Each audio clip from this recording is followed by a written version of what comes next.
Daffodil বিশ্ববিদ্যালয়ের ছুটি শেষ হয়ে যাওয়ায় শিক্ষার্থীরা যখন ক্যাম্পাসে ফেরার প্রস্তুতি নিতে গিয়ে মন খারাপ করে বাড়ি ছাড়তে হবে বলে, তখন বিশ্ববিদ্যালয়ের নিরাপত্তা ও পরিচ্ছন্নতার কাজে নিয়োজিত প্রায় শতাধিক কর্মীর মনে ঈদের আগে শিক্ষার্থীদের মতো করে বেজে ওঠে না। মন বলে, চলো ফিরে আবার, স্বপ্ন যাবে বাড়ি আমার। কারণ তারা তো স্বপ্ন টানে দিলাম পারি, অচিন পথে আপন ছাড়ি। আমার নাম মোহাম্মদ ইনামুল হোসেন, দেশের বাড়ি খুলনা। এখানে 1 বছর ড্যাফোডিল ভার্সিটিতে 1 বছর চাকরি করতেছি। ঈদ এইখানেই কাটাইছি। ভালো না। কেন ভালো না? গরম, অনেক গরম, তারপরে লোকজন নাই। এই হ্যাঁ, এইখানে না লোকজন নাই, ওরকম সবই চলে গেছে। মানে সারাদিন গেটে পাহারা দেওয়া, এই ডিউটি করা লাগছে। আসসালামু আলাইকুম, আমি মোহাম্মদ মিজানুর রহমান, ড্যাফোডিলের একজন এক্সপ্রেস সিকিউরিটি গার্ড। তো আমার ঈদ এখানেই কাটছে। আমি আলহামদুলিল্লাহ ভালো আছি আল্লাহর রহমতে। এখানে স্টুডেন্ট যারা আছে ইউনুস খান 1 এবং 2-তে থাকে, এরা আমাদের আশেপাশে থাকে, লেকপার দিয়ে ঘোরাঘুরি করে। আমার ডিউটি লেকপারে, হরিণ 2টা আছে, এখানে আমার ডিউটি। তো স্টুডেন্টরা অনেক ভালো ব্যবহার করে। আলহামদুলিল্লাহ আমার ঈদ ভালো কাটছে এখানে, এবং স্টুডেন্টরা আজকে থেকে ভার্সিটিতে আসতে শুরু করছে। স্টুডেন্টরা অনেক ভালো ব্যবহার করতেছে। এবং আমি যে ঈদে গ্রামে যাইতে পারি নাই, এই বিষয়ে আমার মন একটু খারাপ হয়, বাট কিছু তো করার নাই, কিছু করার নাই। আসলে আমরা চাকরি না করলে কি করবো, আর কিছু তো করার নাই। এই কারণে ছোটবেলায় একটু কথা মনে পড়ে, বাবা মার সঙ্গে ঈদ করতাম। ছোট ভাই আছে একজন, বড় ভাই আছে একজন, একসঙ্গে ঈদগাহ মাঠে যাইতাম আসতাম। এই কথাটা আমার ঈদের দিন মনে পড়ছিল। কেমন এই তো এই তো ডিউটি করলাম, এই কাজ যে কাজ আছে ডিউটি করলাম।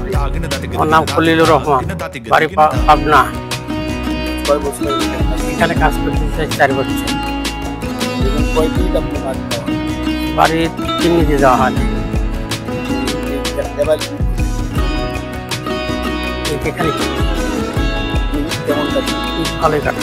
নমস্কার, আমি সন্তোষ কুমার রায়, বাড়ি বগুড়াতে। আমি ড্যাফোডিল স্মার্ট সিটিতে বিগত 2.5 বছর ধরে কর্মরত আছি। আমার ঈদ এবার তো ক্যাম্পাসে কাটলো, খুব আড়ম্বরে নয়, অনাড়ম্বরে। বলা যায় যে হোটেল দোকানপাট সবকিছু বন্ধ ছিল। আমরা যে একটা চা খাবো সেই পরিস্থিতিটাও ছিল না, জাস্ট শুধু বেঁচে থাকার জন্য খাবার খেয়েছি, এর বাইরে আর তেমন কিছু হয়নি। আমি চাকরিতে জয়েনের আগে যখন বাড়িতে ছিলাম, সে সময় তো ঈদের দিনগুলোই আলাদা ছিল।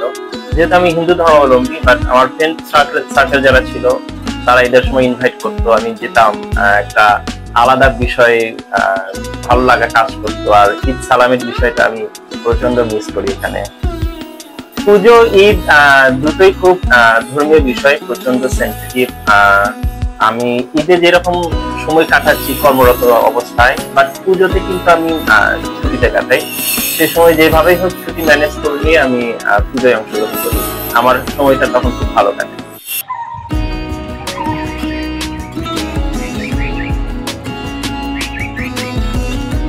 আপনজন ছাড়া পরিবারের দায়িত্বের ভারে বিশ্ববিদ্যালয়ের ক্যাম্পাসে ঈদ পালন করেছেন এই মামারা। প্রায় 30,000 শিক্ষার্থীর এই 360 একর সবুজ ড্যাফোডিল ক্যাম্পাসকে সবুজ ও নিরাপদ রাখতে যারা বছরের পর বছর পরিশ্রম করে চলেছেন, তাদেরই আত্মত্যাগের ফল এই সুন্দর পরিবেশ। বিশ্ববিদ্যালয়ের সকল নিরাপত্তা ও পরিচ্ছন্নতা কর্মীরা বছরে যে কোনো এক ঈদে ছুটি পান, অপর ঈদে পালন করতে হয় দায়িত্ব। ফলে এদের অর্ধেকের প্রতি ঈদে পিতা মাতা স্ত্রী সন্তান ছাড়া কাটাতে হয় এক গভীর ঈদ। তবুও তারা বিশ্ববিদ্যালয়কে নিরাপদ ও পরিচ্ছন্ন ক্যাম্পাস উপহার দিয়ে শিক্ষার্থী, শিক্ষক ও কর্মকর্তাদের কাছ থেকে যে শ্রদ্ধা ও ভালোবাসা পান, তাতে অনেকটা লাঘব হয় দায়িত্ব পালনের ফলে তাদের সেই না পাওয়া আনন্দের শূন্যতা। এমনি স্টুডেন্টরাও ভালো ব্যবহার করে, সবাই ভালো ব্যবহার করে। ঈদের দিন আমার বিশ্ববিদ্যালয়ের পক্ষ থেকে আমাকে 1 কেজি 750 গ্রাম আনুমানিক গরু গোশত দেওয়া হয়েছিল, যা খুবই ভালো ছিল, খারাপ ছিল না, খুবই ভালো ছিল। এবং আমাদের ফুড অ্যালাউন্সের টাকা দেওয়া হয়, 3 দিনে 900 টাকা দেওয়া হয় এটা খানার জন্য আর কি। এই টাকা পাই নাই, কিন্তু 2-1 দিনের মধ্যে পেয়ে যাবো ইনশাল্লাহ। খাবার দিছিল, খাবার দিছিল, খেজুর দিছিল, সময় দিছিল। আমি অনেকদিন যাবত হলো এখানে কাজ করছি, যেহেতু বয়স মানে ম্যাক্সিমাম আমি ডিউটিটা করি। এখানকার স্টুডেন্ট, অফিসার সবার সাথে একটা গুড রিলেশন তৈরি হয়ে গিয়েছে। তাদের থেকে ভালোই ব্যবহার পাই, কখনো অপ্রীতিকর ঘটনা ঘটেনি, আর সবাই খুব হেল্পফুল।